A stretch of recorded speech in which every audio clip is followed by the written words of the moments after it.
گھر میں ٹیوشن پڑھاتی ہوں, میں کتنی عمر کے لڑکے کو پڑھا سکتا؟ 10 سال بچے کی جب عمر ہو جائے تو بس پھر آپ کے لیے اس کو پڑھانا جائز نہیں ہے, بے پردہ ہو کے اس کے سامنے بیٹھنا. جب 10 سال سے کم کی گنجائش ہے. لوگ یہاں بات کریں گے مولوی لوگ اتنے بنیاد پر 10 سال کا بچہ, او بھائی آپ اپنی عمر بھول چکے ہو.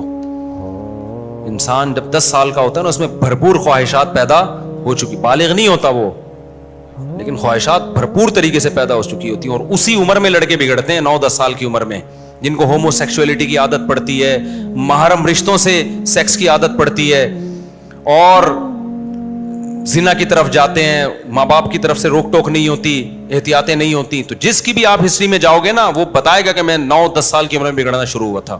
یہ کہہ دیا کہ 10 سال کا جب بچہ ہو تو بستر اس کا الگ کر دو. اور یہ بچے پھر کبھی ان کی خفیہ مجلسوں میں جا کے بیٹھے ہیں, یہ باتیں کر رہے ہوتے ہیں انٹیوں کے بارے میں. اسکول میں جاؤ ذرا, 9 سال 10 سال کے بچے ایسی گندی باتیں کرتے ہیں, آپ بولو گے یار یہ بچے ہیں کیا ہیں یہ. تو اور آج کل کا بچہ وہ تو 6 سال میں جو ہے نا 10 سال کا ہو جاتا ہے. آپ کے بیان میں سنا تھا کہ سر ڈھانپنا چاروں ائمہ کے نزدیک فرض ہے, اور جہاں فتنے کا اندیشہ نہ ہو وہاں چہرہ چھپانے میں رعایت ہے. گھر میں خاندان میں اس کا ماحول نہیں ہے تو کیا مجھے سر ڈھانپنا شروع کر دینا چاہیے؟ جی کرنا چاہیے, اور چہرہ بھی چھپانا چاہیے. چہرہ چھپانا تو میں نے ان فنکاراؤں اداکاراؤں کے لیے گنجائش کی بات کی ہے جو بالکل پردہ نہیں کرتی, تو چلو some thing is better than nothing, کہ اسکارف ہی لے لیں. لیکن نارملی ایک اصل میں تو چہرے ہی فتنے کا سب سے بڑا ذریعہ ہے. جتنے فتنے ہو رہے ہیں چہروں سے. ابھی ایک میں واقعہ سناتا ہوں. ہمارا گارڈ ہے, گاؤں سے آیا ہے, اس نے اپنے گاؤں کا واقعہ سنایا. اس نے کہا آپ بیان میں بتائیں یہ واقعہ. شمس ہے نا ہمارا گارڈ, اس نے واقعہ سنایا. ان کے گاؤں میں, حالانکہ گاؤں دیہاتوں میں بڑا سخت پردہ ہوتا ہے, ان کے گاؤں میں ایک بندے نے شادی کی ہے, اپنی بیوی کو پردہ نہیں کراتا تھا, وہ اپنے دوست کے سامنے لے آتا تھا. دوست عاشق ہو گیا اس کی خوبصورت بیوی پہ. یہ عشق اتنی ڈینجرس چیز ہے نا, بڑے بڑے جرائم جب یہ چڑھتا ہے نا دماغ پہ, وہ لبرل بن کے نا, براڈ مائنڈیڈ بن کے کہ یار کوئی بات نہیں ہے, تو میرا دوست ہے, بہن وہ بھی بھابھی کر رہا ہے, اور اندر سے بھابھی کے لیے عشق کے جذبات دل میں پیدا. وہ لڑکی نیک تھی, وہ اس کو پتا تھا میں اس کو نہیں ایسے پٹا سکتا. کیا پلان بنایا اس نے کہ یار اگر یہ بیوہ ہو جائے نا تو میں ایک بیوہ کو سہارا دینے کی نیت سے اس سے شادی کروں گا, رشتہ بھی مل جائے گا, لوگ بھی مجھے کیا کریں گے. دوست کے قتل کا پلان بنایا. اس کو کہیں تنہائی میں, دونوں اتنی گہری دوستی بچپن کی کہ وہ کہہ رہے ہیں کوئی شک ہی نہیں کر رہا کہ یہ قتل کر سکتا ہے. دریا کے کنارے گئے ہیں اور دھکا دے کے اس کو دریا میں گرا دیا.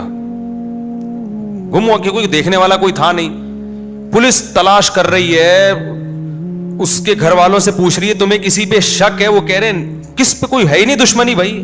اور دوست بھی جناب انکوائری میں ساتھ. پولیس آپ کو پتا ہے اتنی ہلکی نہیں ہوتی جتنی ہم سمجھتے ہیں پولیس کو. پولیس نے کہا بھائی پوری انکوائری کی تو اس کے ساتھ نکلا تھا. رشتہ دار کہہ رہے بھائی یہ ہو نہیں سکتا, یہ بچپن کا دوست ہے, بڑا قریبی ہے, لیکن یہ عشق کا بھوت نا, قابیل نے حابیل کو نہیں قتل کر دیا تھا اپنے بھائی کو, یہ بہت خطرناک بھوت ہے.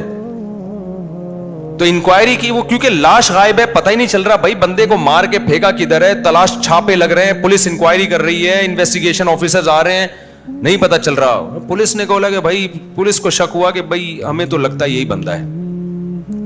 پھر جب پوری انکوائری ہوئی نا, تو پھر جب اس کو اٹھایا ہے تو نتیجہ یہی نکلا, ثابت یہی ہوا, اس نے اقرار کیا پھر کہ لے کر گیا ہے اور دھکا دیا. پھر دریا سے اس کی لاش نکلی کہیں دور جا کے.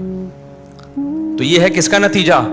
بے پردگی کا نتیجہ, براڈ مائنڈیڈ بننے کا نتیجہ.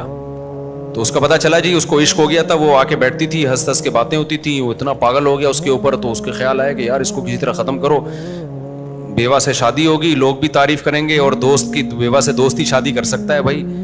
تو بھائی کا, دوست کا قتل کر دیا.